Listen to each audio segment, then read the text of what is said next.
Hello. Welcome to the first episode of From the Red Carpet for the new year. It's like episode 30, and we have a lot of shit to talk about. There's a new Batman trailer featuring him and Catwoman. There's a new Scream trailer, and yes, it's coming out this month.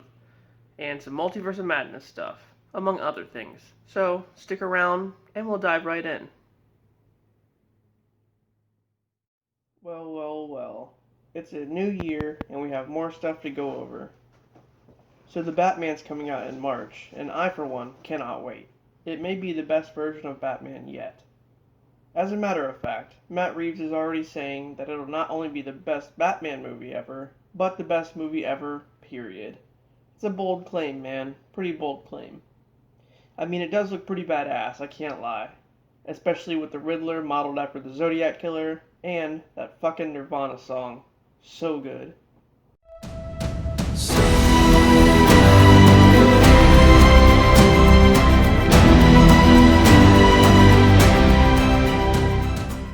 It even already spawned a Penguin series for HBO Max, and it's not even out yet. Anyway, so last week we got a new trailer for the film that heavily features both Batman and Catwoman. Let's watch.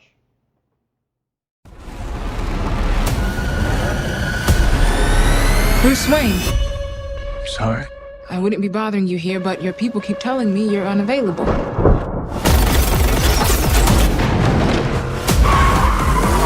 You know, you really could be doing more for this city. Your family has a history of philanthropy, but as far as I can tell, you're not doing anything.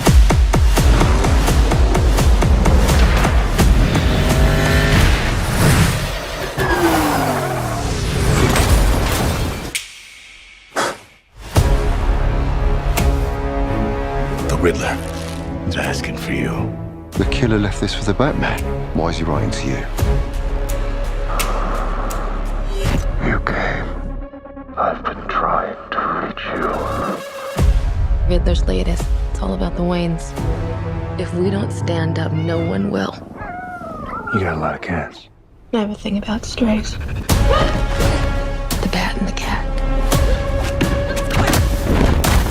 It's got a nice ring. A new friend of yours? I'm not so sure.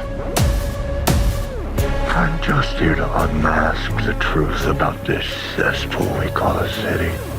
You're part of this too. Hey, stay still! How am I part of this?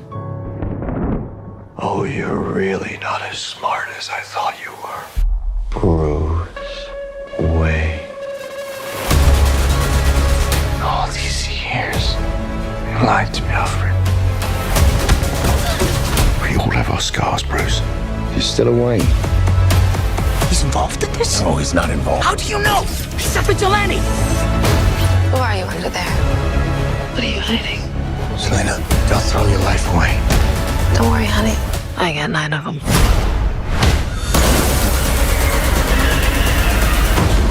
It can be cruel, poetic, or blind. But when it's denied, it's through violence you may find. Justice. The answer's justice. Come on, vengeance. Let's get into some trouble.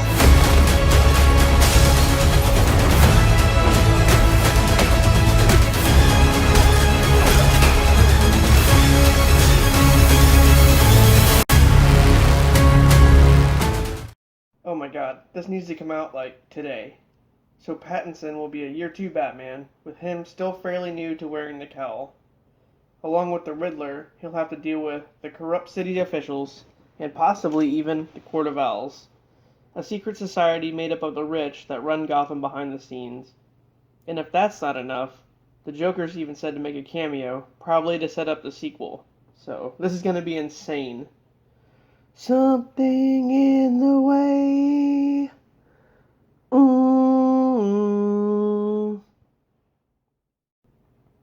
The Flash film's on the way as well, with Ezra Miller back as Barry Allen, and both Michael Keaton and Ben Affleck playing their versions of Batman.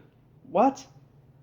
So as you may know, the film takes inspiration from the Flashpoint Paradox story, in which Barry travels back in time to save his mother Nora from getting killed by his arch-nemesis Eobard Thawne, the Reverse Flash, which sets in motion an alternate timeline called Flashpoint, where the Atlanteans are at war with the Amazons. There is no Superman, and also, Bruce Wayne got shot in the alley instead of his parents, making Thomas Wayne Batman instead.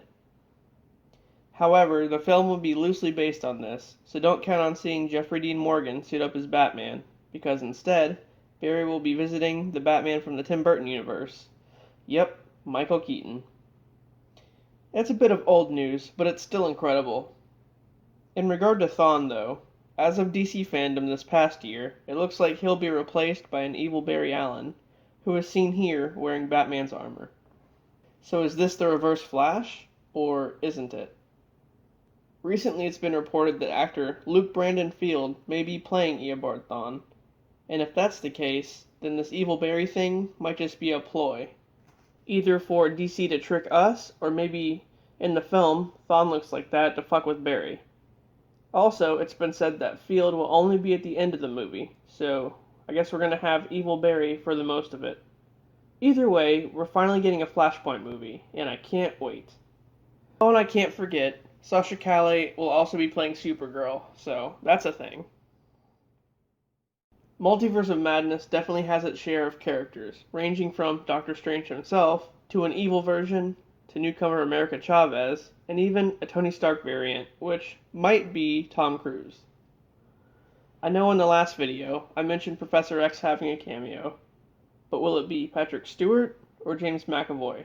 Or a new guy entirely? My money's on Patrick Stewart, but I don't know for sure. The reason for Xavier's cameo is because Doctor Strange will be brought before the Illuminati, a secret group of heroes that help decide the fate of high-level threats. And Wanda going nuts with her powers fits into that category, I'm pretty sure. Also, this is where the Stark variant comes in. So Stark is part of the Illuminati as well, as I've mentioned this in a previous video. Also appearing in the film will be Reed Richards and Black Bolt, the leader of the Inhumans. I can't say for sure who will be playing Reed, but Black Bolt will most likely be Anson Mount, the guy who played him in the failed series. Anyway, so along with T'Challa, who sadly won't be appearing, Reed and Black Bolt are both also members of the Illuminati.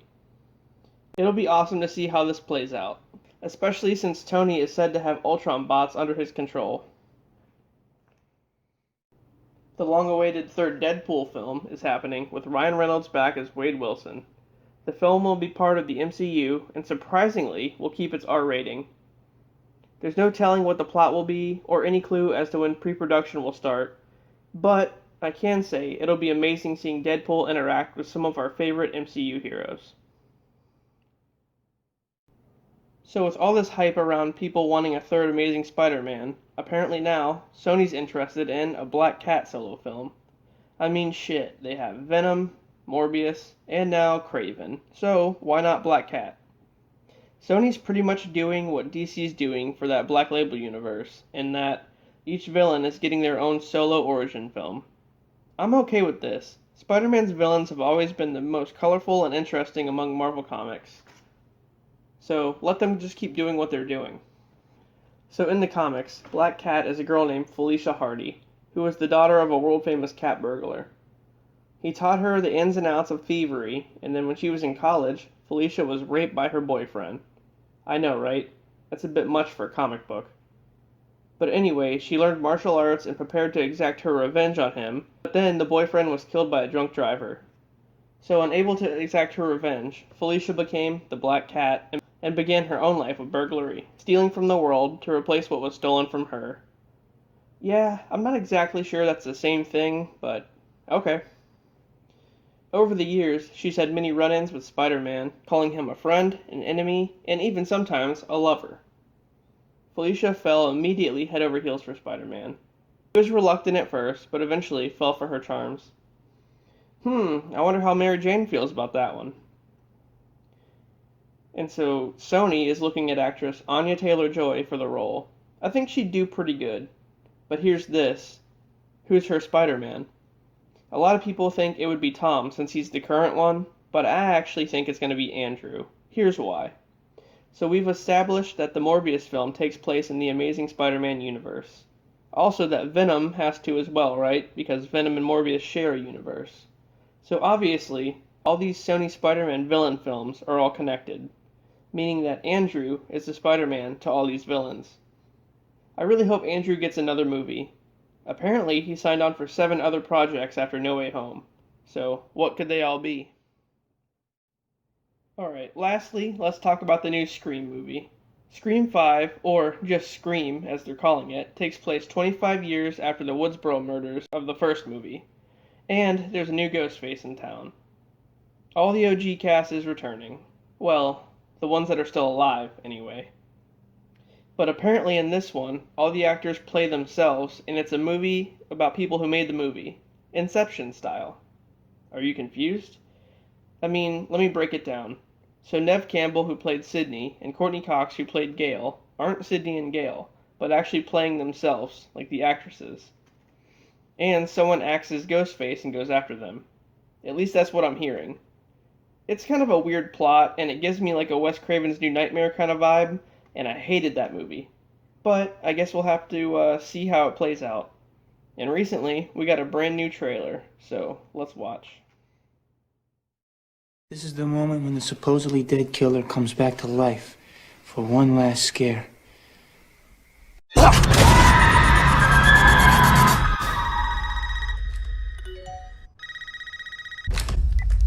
Hello? Would you like to play a game, Tara? Systems disarmed. Just one question. Do you think I'm inside your house?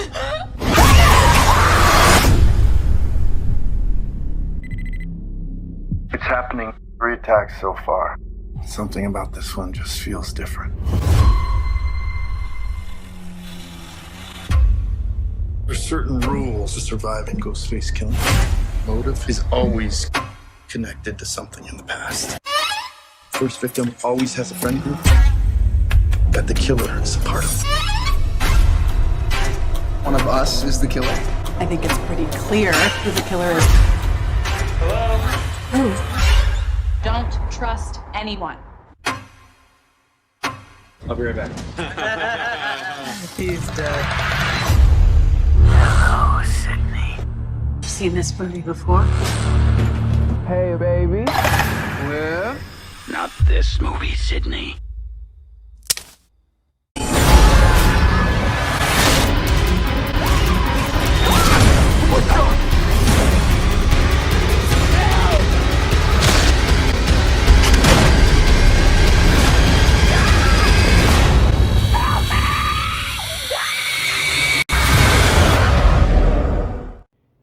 Alrighty then, guys. I hope you enjoyed this episode of From the Red Carpet. It's the first one of the new year. Hopefully this year will be full of awesome film news, and I'll try to stay on top of it the best I can. And please don't forget to like and subscribe for more videos, guys. And as always, I'll see you on the next one.